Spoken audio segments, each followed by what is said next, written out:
Hey everyone, I am so excited to get to work on our February project. This month has been so wonderful exploring the whole idea of our inner garden and nurturing our creativity.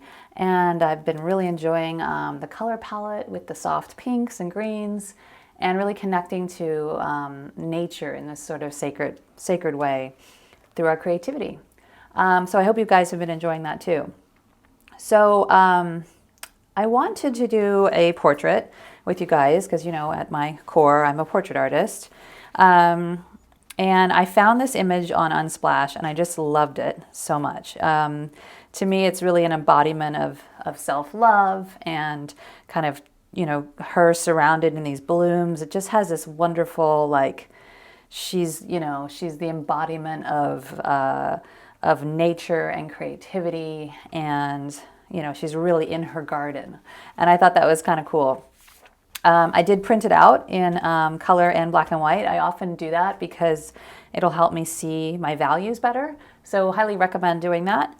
I have some toned gray paper here that I'm going to be using. You don't have to use toned paper, but I'm actually going to be doing a charcoal portrait, and then we're going to seal it, and then we're going to add color. I think that's how it's going to go. I mean, that may change, but I do know for sure that we're going to start out doing a charcoal portrait. I thought it would just be a great way to kind of go back to some of the basics of value and study that and break down the face and, you know, kind of look at that and then do the blooms around her as well. So that's kind of the journey that we're going to be on. And I'm excited to share this with you. So the first thing that I'm going to do, the size of this is approximately 14 by 17, roughly. It came in a big sheet of, you know, a big sheet, and I cut it down, and I've just taped it to just a board. This is just like a plywood board. So I've got that taped down so it won't move around on me. And I'm going to just start by sketching the face in really, really lightly to get my placement and to get that kind of situated. And then we'll move into, you know, doing the charcoal and building up the layers and creating value and all that goodness. So I'm going to get started. This is always the hardest part, right, guys? It's like getting started part is tricky. Now, one thing I want to stay mindful of is the angles here. This head is not straight up and down, right? So if I put my pencil here, I can see that the axis is tilted. So her head is tilted. I really want to capture that. And then, of course, because her head is tilted, you know, her eyes are tilted, the slant of the nose is, the center of the mouth.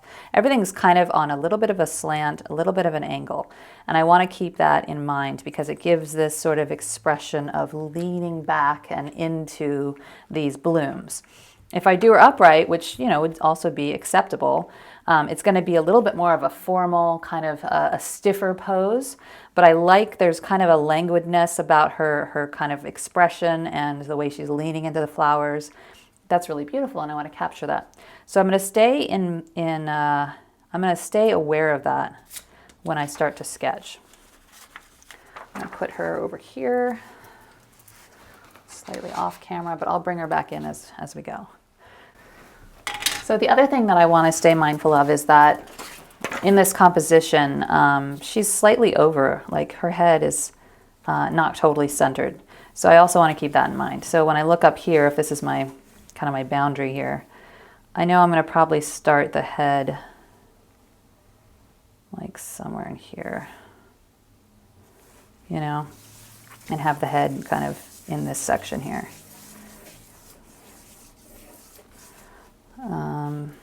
Making sure I get that angle. And then same thing, I just like to kind of obviously have this straight and then do the angle here. I think I did this in the last project too. And that just helps me get the axis right. And you guys know portraits always start out looking so weird. So bear with me as I loosely, you know, get her in here. And I don't need to get her likeness exactly. That's not totally the goal. I think I'm more interested in the expression and the whole feel of it. You can see I just like, you know, we had circles as our theme last month, And there's so many circles in the face, you know, if you look. You know, you can even add circles for the lips to start, and then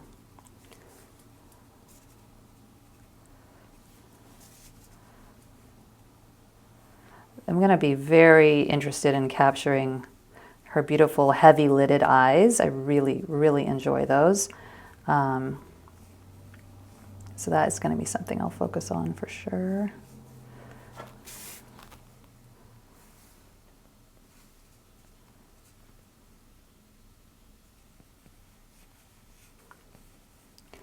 So I like to start just with, like, this is just a woodless graphite pencil, 2B.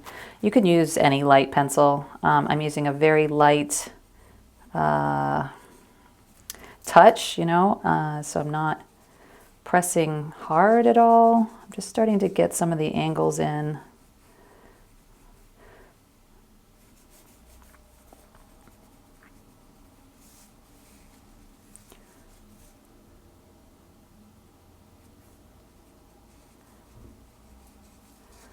I know the nose is slightly kind of angled here. And a lot of these lines and things are all going to go away as we start to build the portrait. So I'm not overly worried about those marks.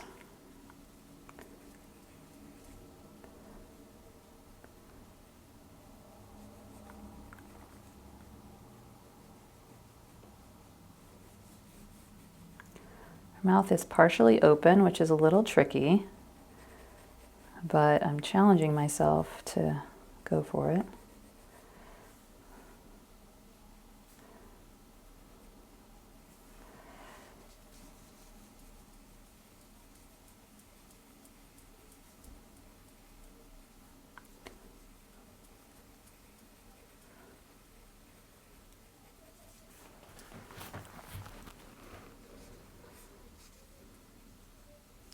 I tend to make my noses too long, so that's something I need to kind of be conscious of.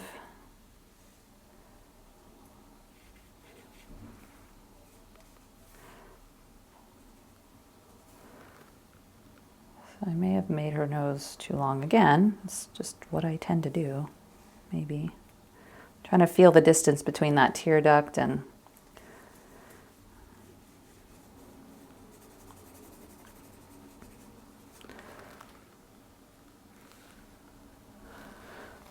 let's just keep going and see how we go here. And then because of the flowers coming in, you know, her face, you know, there's some flowers are interacting with her overall face here. So I've got to stay conscious of that too.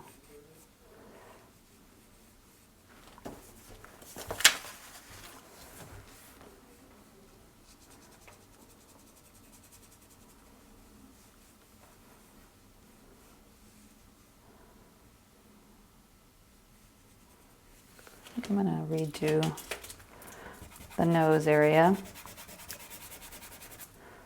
I feel like I may have elongated it. Because her head is slightly tilted back, it's, you know, we're seeing the underside of her nose a little bit. And that's always a little bit of a tricky angle because our mind wants to flatten everything, right? Our mind wants to put everything on a straight axis and, you know, try and make sense of this 3D shape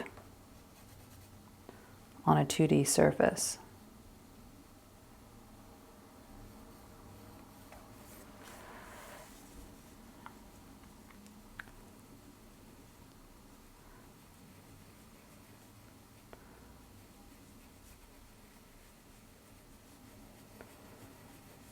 This is me just kind of feeling out what's going on in the portrait.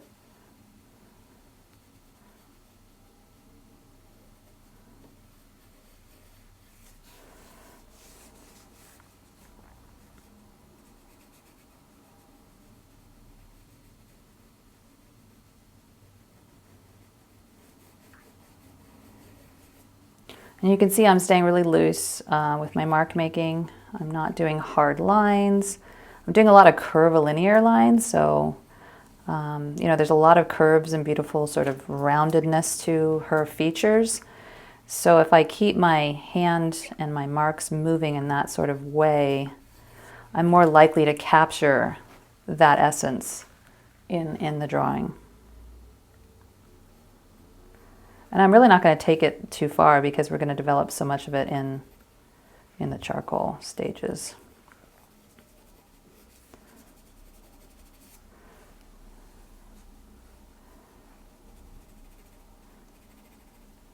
Just kind of mapping it out a little bit for myself.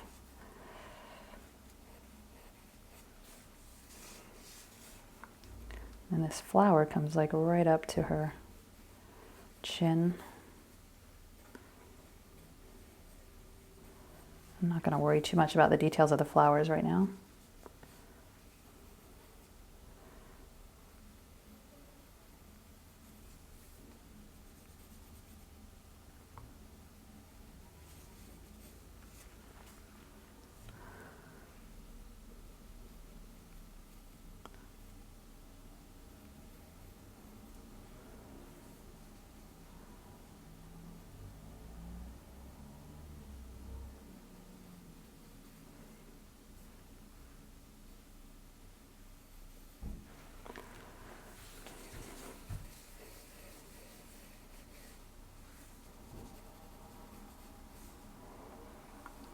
And her hair kind of comes, you know, you guys know I always have fun with hair, so I may change up her hair quite a bit, but we'll see. And then the flowers are over here.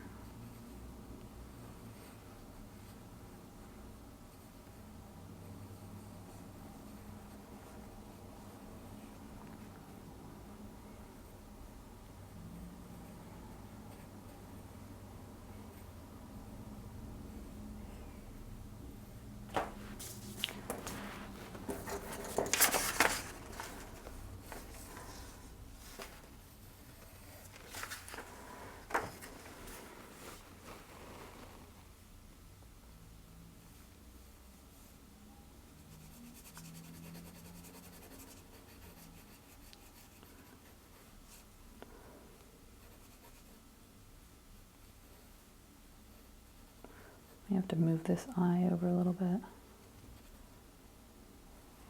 Let's see. It can be really helpful to just draw these like light lines on your reference straight down to see where things intersect. So I know that the edge of her tear duct needs to intersect to this like part of her nose here. So yeah, kind of overshot that.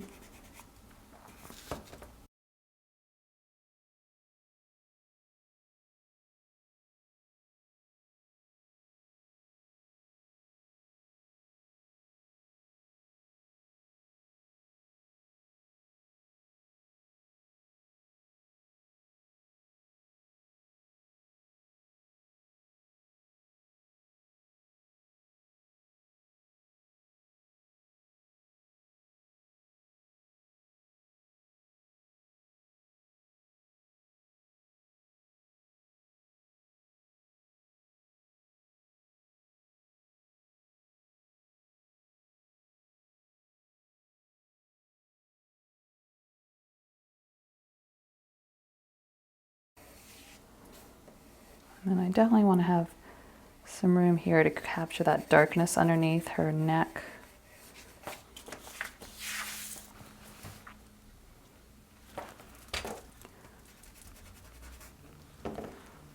I know she looks a little ghoulish right now, but I'm hoping that we'll get a handle on her once we start doing the charcoal.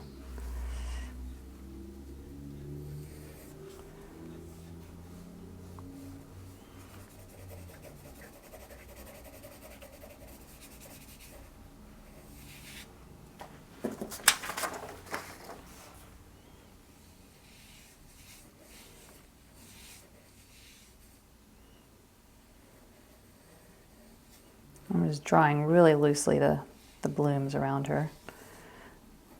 And knowing me, I'll probably keep them a little bit, expressionistic, I guess.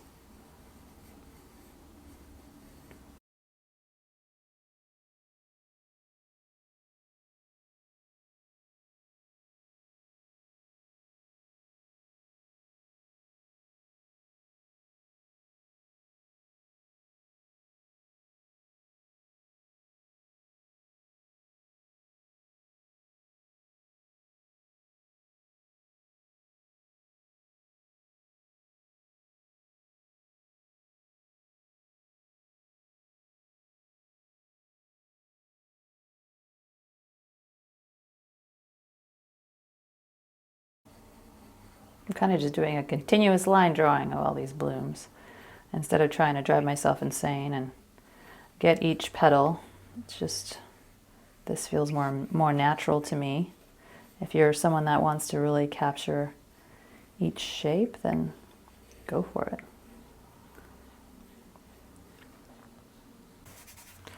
So I think I'm going to go ahead and start to use the charcoal now. And one of the things I like to do, and I got this tip from Gillian Lee Smith, is I make a little stocking. This is just the foot of a stocking, and it has charcoal powder in it. And so you can go in and start to actually, kind of shade. And it gives a very soft sort of situation where it's just very kind of smoky. And I am losing some of my detail, but that's just going to be part of it. So I need to get some tone down to establish this painting or this piece. So I'm just going to go ahead and go for it, knowing that I can remove darkness with my eraser.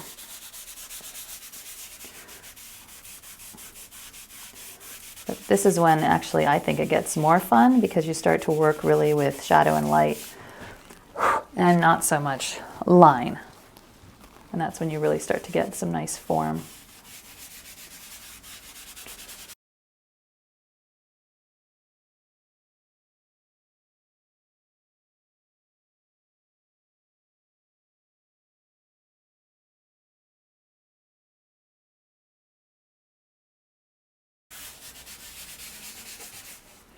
All right, so now we got some basic shadow down. I will go in and start to, this is willow charcoal.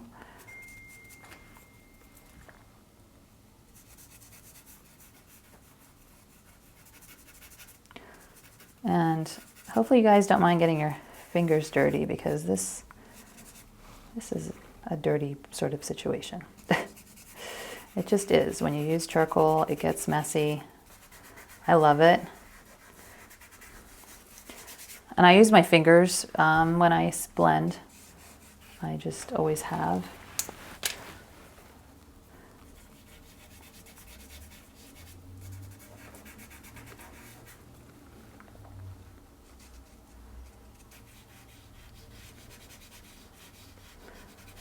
I am squinting my eyes and trying to see where the darks are. Obviously under the eyes and around the eyes, because the eyes are in a socket, you get your deepest darks.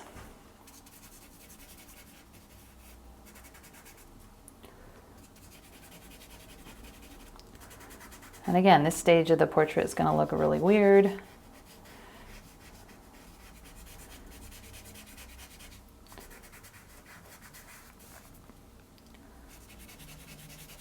But as we model the face with the lights and darks, it will start to change.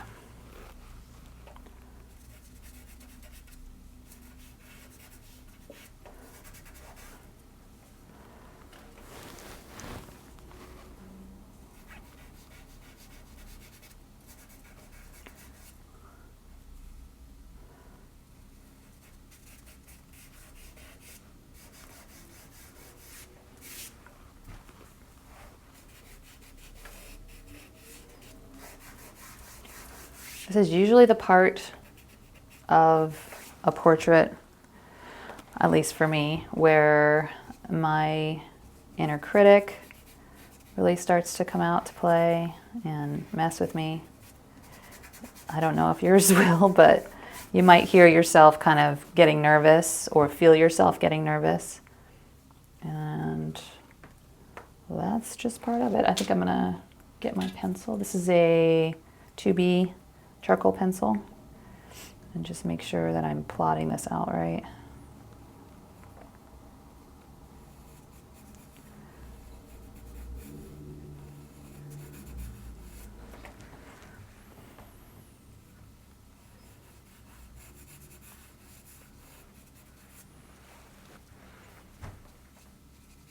Sometimes you got to go back in a little bit and redraw parts just to get your bearings.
Like the part of portrait making that I just gotta like breathe through the pain, the resistance, the feeling like you don't know what's happening. And just allow yourself to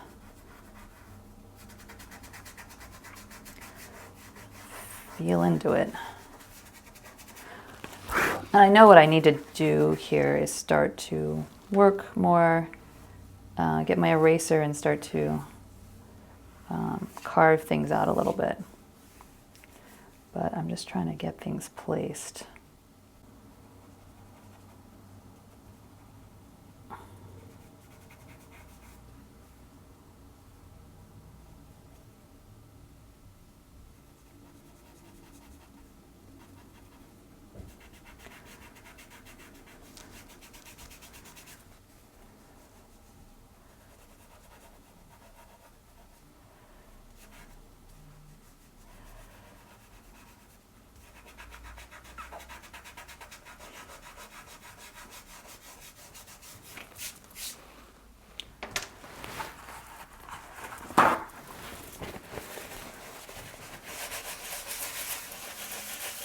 And sometimes I'll take a paper towel and just kind of soften everything up a little bit. It's really a process of building up the different values.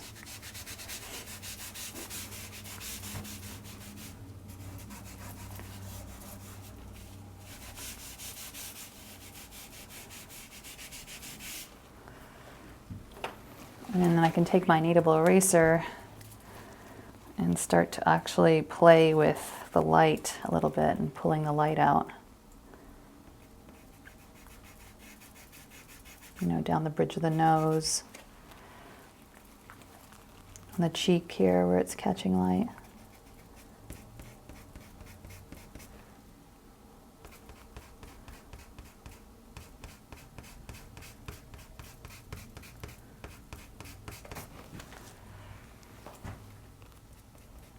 And then any mistakes that you've made, you can kind of come back in and carve with the light and dark a little bit easier. But right now it looks crazy, right? Okay.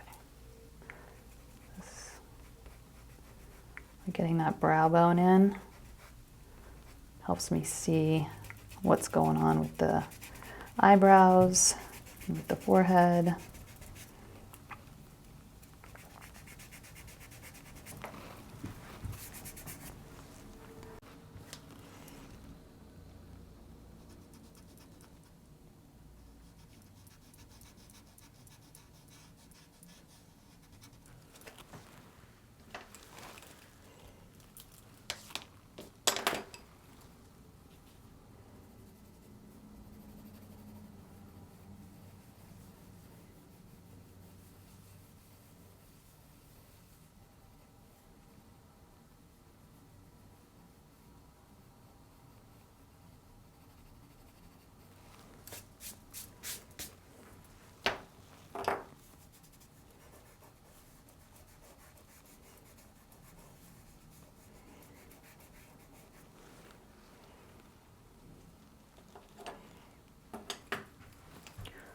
I'm going to go over to the other eye. I'm going to leave this one kind of rough still and see what's going on the other side.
So you can see it's kind of a putting on and taking away sort of building process.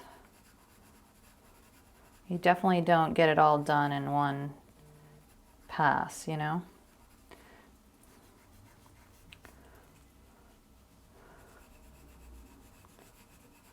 Also, if we look at the values, it's interesting to note that the inside of her mouth, which is obviously in shadow, is the darkest value on her mouth. A lot of times people do teeth and they make them too like white because we think of teeth as white, but they're in shadow because they're inside our mouth, right? So we don't want to make them look like little chiclets and make them super white because that's not really how they appear.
Gotta be careful not to make these nostrils the same size because, you know, her nose is turned.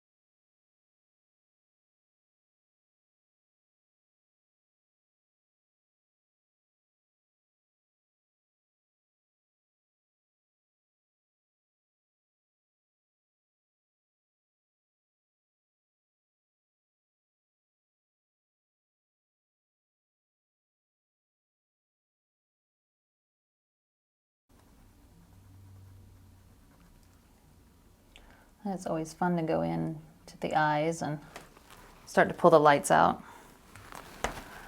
One of my favorite parts.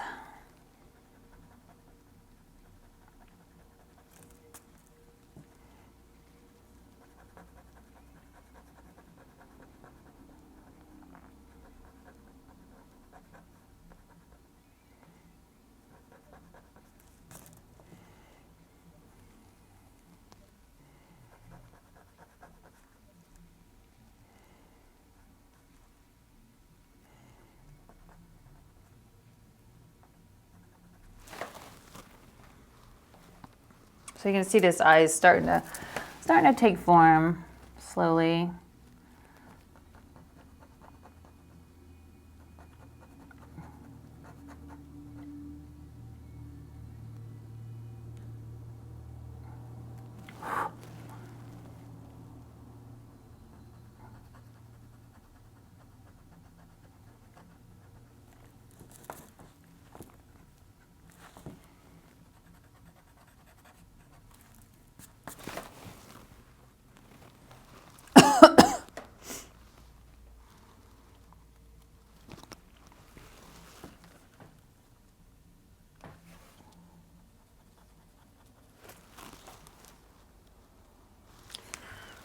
Okay, I have these.